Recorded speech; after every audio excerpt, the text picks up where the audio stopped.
Hey everyone, this is Golmov. We're on the ExileCraft SMP. We're logging in right here next to the trading hall that we started last episode. This is the design that we came up with. It looks like it's going to be awesome. It's going to be nice and big. It's going to hold all of our villagers. But this episode, we've got a lot to do. Not only are we going to finish this, but we are going to get onto the roof of the nether, and we're going to go over how to break bedrock with an extra special method that I believe I'm the only one using, and it's cheaper than everything else. It's going to be awesome. You're going to learn how to do it, and it's going to be the method you do moving forward. I'm certain of it. Let's get going. I want to first look at the Christmas presents. So I'm recording this just after Christmas, and I believe all the Christmas presents have been given. So I had put mine here, so he's picked it up. What do we have? We've got Limbo. I don't know who this is for. We can take a look. Okay, that's just for a random. I guess if someone got something random. Hey, happy holidays, go Bob. This is me right here. Excellent. I got a totem. You know what? I don't have a totem yet, and there's some things that I want to start doing that are going to be dangerous. I don't know who it's from. I hope you enjoy your holidays. Oh, so they didn't sign it. I hope you enjoy your holidays. Okay. Well, so it's a Secret Santa, right? So it's... Oh, are you not supposed to tell them? I definitely told them who mine was. Did I mess up? Okay, well, hold on. Let's take a look here. If I just look at somebody else's. No, see, this says who it's from. Okay, well, I don't know who mine's from. But I like it. I like the totem. I'll eventually do some sort of raid farm, and I'll have plenty moving forward, but let's see if this one said it. Oh, that's the one I just that's the one I just looked at. Okay. Okay. Well, I'm gonna go ahead and remove this, and I'm excited about it. A totem is something really good. I'm really gonna use this. So this is great. This is great. I need to find out who gave me this totem so I can thank them properly. Getting back to the base here, you're gonna see a little bit of progress has been made. It's the holidays. It's Christmas. It's about New Year's, and I hopped on a little bit and didn't get a chance to record, but I started doing... Oh, I fell in a hole. I started doing just a little bit of work here. So we started the episode with just this right here, and I really didn't know how I was going to kind of make all of this work and what the overall layout was going to be. So I wanted to play with some different colors, some different textures. I don't know if this is going to stay here. I didn't know how the double layer was going to work or how the roof was going to work, but I think this is what I've settled on. I made this one longer this way so that I can have a door entrance right in the middle. I think that's going to be real nice. It makes it a rectangle now, not a square, which is also great. And I'm going to end up having villagers. You can see kind of right here. I guess let me get out of free cam. I'm going to have villagers here. So they'll be standing on the torch with their trade station kind of right in front of them. And I'll put there's signs of what they can do right above them. And it's probably a little hard to imagine now. I went with a roof design that's outlined in this. I didn't really want to use this for this color, the oak slab for the border, but it ended up fitting so well here. This was the design that we had here, and I originally thought the roof was gonna go up a little bit more and then have a roof. I ended up not needing it. You can see right here, the villager is going to stand here. His workstation is going to be here. Then there's still 2.5 blocks of gap to kind of run around. And there's still kind of a gap behind him. So I think this is going to make it nice and compact looking. And this color just ends up blending in real nice. And overall, I think it's going to look really good. I had to move this villager. Okay, so where did this guy come from? Where did this guy come from? I've been having these villagers die. That's why I put the glass up. Where did this guy come from? I honestly don't know. I guess he could have come from down here, but I thought it was a 20 block distance before they come up. Maybe I just need to light all this and see if it happens again, but I don't see any other spawning spots. This is ridiculous. I'm glad that these guys are blocked in. I tell you what, I might as well get him and save him. Let's do that real quick. Let's see if I have a boat. So this guy is just an extra one. I don't know what I'm going to use him for, but cool to have. I think next we're going to kind of dive into finishing this interior a little bit. or get on the Bedrock roof. I don't know. I said I wanted to get on the roof, and there's already people that have stuff on the roof. Let's do it. And since I started recording this video, not only two things have happened. One, we were actually shouted out in Impulse SV's video, which is super cool. He, Tango, and Skiz were using my method to do the bedrock breaking, and then I think Pixel Riffs and Lars came out with an even better version of breaking bedrock. So I want to do both. I want to show what a nice early game foolproof method of breaking bedrock is, the one I designed a little over a year ago, and then we're going to do the new method and try that out too. Let's go ahead and take our coordinates for this. If I push F3, so I'm standing on, let's see, Z is 815. This one is 1333. So I'm going to write those coordinates down so we know where to put the portal on the roof. And now that we're in the nether, we want to find a place to just go up to the roof. We're looking for the very highest layer of the bedrock, which is going to be, I believe, 127. So we're going to go all the way up. Bedrock's right here. So if we push F3 again, we're looking for target block. That one is actually 127. What are the odds? Let's see.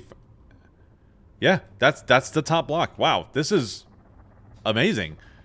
Normally, I would have to go in and dig around forever and find something, you know, that's kind of going to work. But if I can break this piece right here above me, then I can easily just come straight up and down right here. This is fantastic. And when you have a ladder, it's easy. You just push W on your keyboard, so you're pushing forward, shoot a ender pearl, and then start jumping. Just like that. So this should be it right here. Let's just double check. Yep, this is the one I want to break right here. So let me put a torch down just so I don't forget. I know that other people already have. There you go. Yes, some other people already have it up, which is really great because now that I'm going to put a portal up here, I can get to the main village just crazy easy. But first, I wrote the coordinates down. So 166. Let's do it like this. 166 and 101. So right here is where I need to put it, and I need to put it facing the same direction. I'm going to go ahead and link this. Now I've got, let's see, I've got this guy here and this guy here. So I think that when I go through here, I should definitely end up at home. I know that that's true. All right, we're going back through the portal, and this should bring us up top. Underneath. Yeah, underneath. So now I need to make my way back up through this, and I have one pearl left. So let's hope we make this. Throw it, jump. Okay, awesome.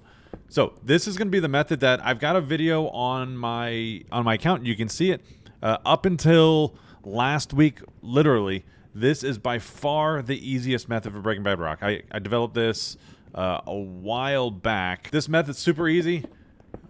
I have a whole video dedicated to this, so you can see exactly how it works. But in essence, you only need one TNT, which means that when you blow it up, you get all of your materials back. So this is super awesome. The other method has, you know, 2 TNT, you get under. The double TNT, you lose everything. This one is just crazy easy. You do need a fast clicker. So you can see I have fast click on, and it just powers through all of that. So let me get all this back.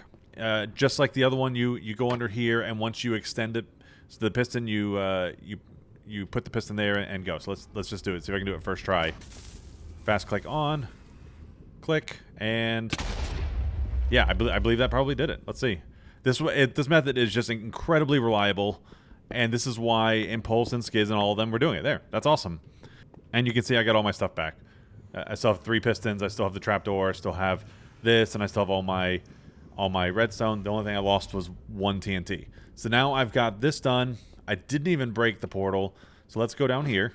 For this new method, it looks like I need to get slime to make it work. That's why the method we just did is a really great early game method, because you don't know when you're going to get slime. I'm looking at the Pixel Riffs video. It's for his Let's Play that he went over 3 different methods of breaking bedrock. So I'm definitely going to make a video on how to do this, but I need to get 6 slime blocks. You know, I have a brewing stand over there, and I've got the nether wart. So if I can get 9 slime to make a block, then I can use that to make an oozing potion. And I bet if I get just a bunch of chickens, yeah, I'll get a bunch of chickens. I will. How'd my horse get out? Sorry, that's a little ADHD moment there. I don't know how my horse got out. He's supposed to be over in his little cage. Interesting. Which, let me give you an update on that as well. Anyway, so I need to get an oozing potion. I'll put some chickens in there. I'll kill them. I'll get a bunch of slime. That'll give me the 6 that I need. With a little bit of nether travel, I was able to get myself over here into a swamp right as nighttime comes, which is probably, honestly, not the smartest thing. I wonder if I can climb this. Okay, so I'm going to be smart about this. I need to find slime. So I'm going to do F3B. All right, we got the first one right here. Try to lure him over here without getting any other mobs on us. It would have been really helpful to have looting. Let's see how many I get out of this. I got 6. I need 3 more. I normally do a really big slime farm, and that one has its merits. You know, dig a big hole, and it's fun to do the grindy bits on that. But doing one of these oozing slime farms with a couple of LAs that sit in some campfires, it just puts out so much. That's 20. That's 2. It's 2. Okay. We're gonna go back and we're gonna do the potion. Okay, let's start with. I need nether wart, a slime block, and yeah, here we go. So let's put a nether wart in here first. This is gonna make an awkward potion, and then we're gonna follow that up with a slime block to make an oozing potion of oozing, and we're gonna hit it with some gunpowder to make it splashing. And this is done. Splash potion of oozing. Perfect. I'm gonna put 2 of these in here for now. Keep 1 for myself, and I'll make sure that I get at least 4 more slime balls in here to make this good. Let's get rid of these guys, and I will make this a farm at some point. The goal is to use allays in the future. These aren't even grown. This is just what I got from the eggs that I had on hand. But what we'll do is we'll make a thing with allays that sit in a campfire. You light it with a flint and steel. They burn. They create a bunch. You throw the silverfish potion on them, and they create a ton of silverfish. And then pretend these are silverfish. We're going to splash them with oozing. And then we're going to hit them with a TNT. That should go nice down in the center. And because it's in that, it shouldn't blow everything up. Oh, I probably should have put a lid on it. I should have put a lid. You know what? That's fine. We'll take time to kill them. But normally, you put a nice little lid on it. They all stay confined in there. And then you hit them with another TNT, and it kills all of the slimes. But this should give me everything I need here to not only make another slime potion, oozing potion, but give me the 6. Oh, it didn't. It didn't, actually. Oh, there's more here. There's more here. I need 6 slime blocks for this method. We're back in the nether, and I've got this right here. So, like I said, Pixel Riffs put this in his Let's Play video, and if you want to click on the link that you see popping up, and it'll be an end card here at the end of the video too, I'll make a video showing you how to do this method. The one thing I just realized is you also have to have a haste 2 beacon, and you have to have efficiency 5. I can get efficiency 5 easily, but I definitely need to, I guess, go and kill a couple withers real quick, or wither skellies, and get skulls. And I wonder if I can find a place under here to just cheese it real quick. This seems like a lot just to get this done, but the method is really cool. It doesn't use any TNT.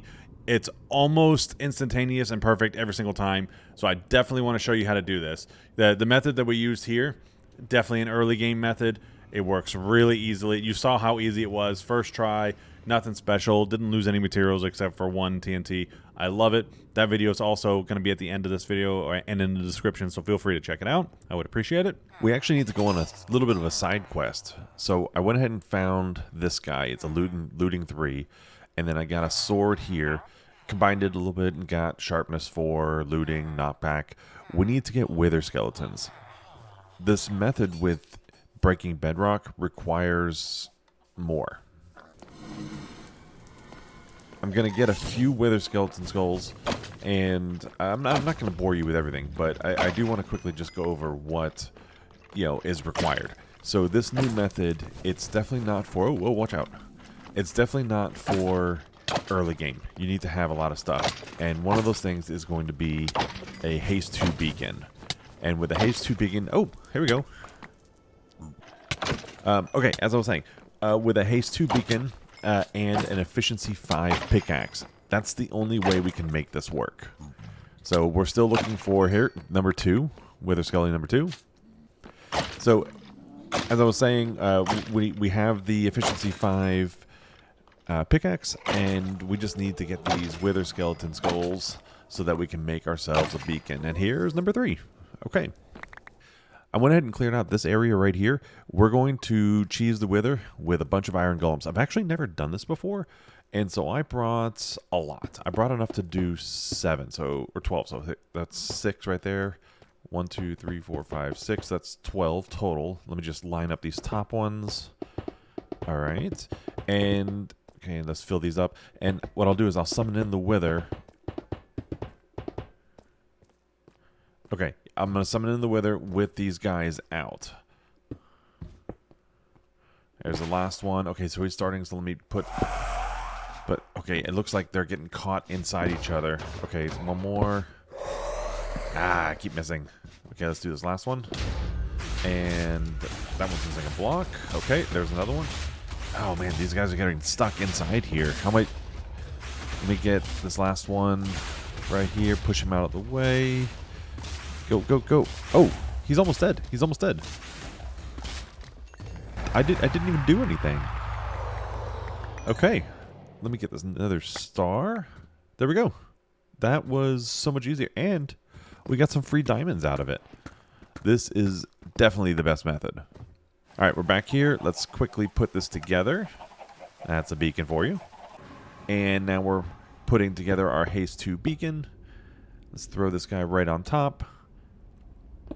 Come on, come on, come on. There we go. Beaconator. Let's go. And haste 2. Put some iron in there. Okay, that's going to be the last thing we need. I do want to cover this, you know what, with some wool. I brought in a little extra wool, and we'll just cover this whole thing up. And I'll tell you what, I'm not going to bore you with it. Let's catch up when I'm done. Build here. And I'm going to show you just quickly how it works. And if you're interested in seeing how to build this, I'm going to put the video right here on the top right. Feel free to click that. It'll also be down in the description. Again, this was designed by a guy named Lars and recently shown on the Pixel Riffs Let's Play video. It's super cool, and let me show you exactly how this works without getting into too much detail. So we're going to turn that on. Looks like an engine. There we go. It took a second for the frames to catch up. So it looks like an engine. You see this guy is permanently lit. This guy's blinking real fast, and it looks like this isn't powered on. And actually, if I hit F3, you're going to see power 0 right there on the left side. Power 0. So it's going so fast, it's not registering as being powered, but it clearly is being powered. So let's see. If I want to break a piece of redstone just for fun, the way you're going to do it is you're going to put a trapdoor there. And again, we've got haste 2. You can see it right here. And I've got an efficiency 5 pickaxe. Now, I've never done this before, and we're going to do it kind of first try together. So you have to hold, let's see, this in your offhand, and then you're supposed to left click and right click at the same time. There it is. There it is. Okay. Now you can see that this piston head is missing right here. And if I just update this piston by removing this, it punches out a hole in the bedrock. That's super easy. It's super easy. So go check out the video if you want to see exactly how to build this and how to do bigger holes with it. And I love it. I think this is awesome. Up at the left, you're going to see what I did in about 45 minutes. Got this hole right here. So I'm just preparing for when we all eventually have elytras. But this new method was just awesome. Look how easily I was able to knock this out. It's a nice, perfect 5x5 square. Filled in the gaps. We have to, get rid of this right here. But this goes down, I can show you, into a nice big opening. So when someone has an elytra, they can just fly down, out. If they're down here, they can easily fly up and out. This is I think a great addition. I think it's gonna be really handy once we all get the ability to fly around. We're back here at the trading hall, and there are a few changes, so don't freak out. I want to show you. Actually, I didn't show you this last time, but this is triple layer carpet. And I did this just so that any mobs that come up this way, if there are any zombies, because you know we had that issue over here, they're not going to be able to pathfind over this. I have it on both sides, so they're not going to be able to get in. All right, so let's talk about the changes. There's clearly a lot of villagers in here. I also have a big mess. Ignore the mess. But this is pretty cool. I just sunk in an enchantment table down inside here, so it doesn't take up any space, but I still have the full functionality. Villagers used to come up right here, and I used to cure them right here. All of that is gone. So I need to go in free cam real quick to show you what I did. I've got them now coming from right over here. Actually, here comes one right here. This is perfect. And they come all the way down into this station right here. And you're going to see up here at the top left kind of what this looks like. This is just like what we had up top. These guys grow up. They'll jump over. They'll fall in here. I can pull them out with this dispenser. And I can get 6 or 7 sitting along this line. I then get the zombie to come around, and he'll infect the one. And then they'll all infect each other. And then I can quickly just convert all of these guys into one. If I remove that stone and turn this on, they go flying around. They'll shoot over here, hit the activator rail, jump in the water, and then go all the way to the top. While their mine carts will hit that cactus and go down into here. So this is a great way to do mass conversions, which then means that all of the villagers sitting right here have already been converted. One of the hard things to do when you have a lot of villagers around with workstations is getting villagers to accept their workstation. So I noticed I had to get them away from everything. So right now what I do is I drop these guys down, and I've got one right here, and I can do another one just to show you. But if I push that button, it's linked up so that it pulls one from out of here and drops them right down here. And then I can just quickly, grab my lectern, throw it down, and he instantly gets a profession, which is really great. So I'm going to finish getting all of the villagers probably in between episodes here. So thanks so much for coming by, hanging out, watching all the bedrock breaking and getting on the roof. It's been a lot, and I've really loved it. We'll see you in the next one. Bye.